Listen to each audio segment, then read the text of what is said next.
In today's tech video, we're going to show you some things to try in under 5 minutes to diagnose and repair common issues on your Hitachi TV remote control. So sit back, grab your remote, and let's get started.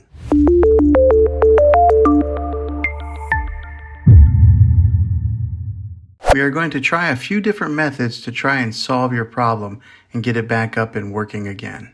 The first thing that I want you to try is to remove the batteries from the remote control completely, then go over to your TV and unplug the TV from the wall outlet and wait 60 seconds.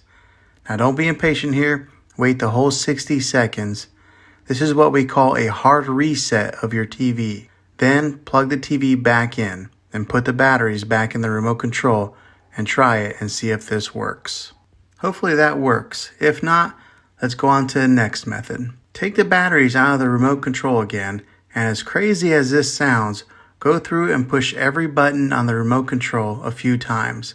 Sometimes dirt and dust get built up in these buttons, and in doing this, it helps to free up those buttons in case they get stuck and cause the remote control to malfunction.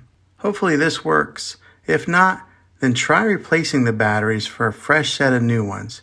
Now you probably already tried this, but it's a good reminder to anyone who hasn't. If replacing the batteries doesn't work, then the last thing that you might have to do is to replace your remote control. I'll put links in the description down below of where you can get a new remote or maybe new batteries. Well, hopefully this video was helpful to you. If it was, go ahead and hit a thumbs up on this. Go ahead and subscribe to my channel. I make tech videos all the time, and I'd love to have you back in the next one. Take care.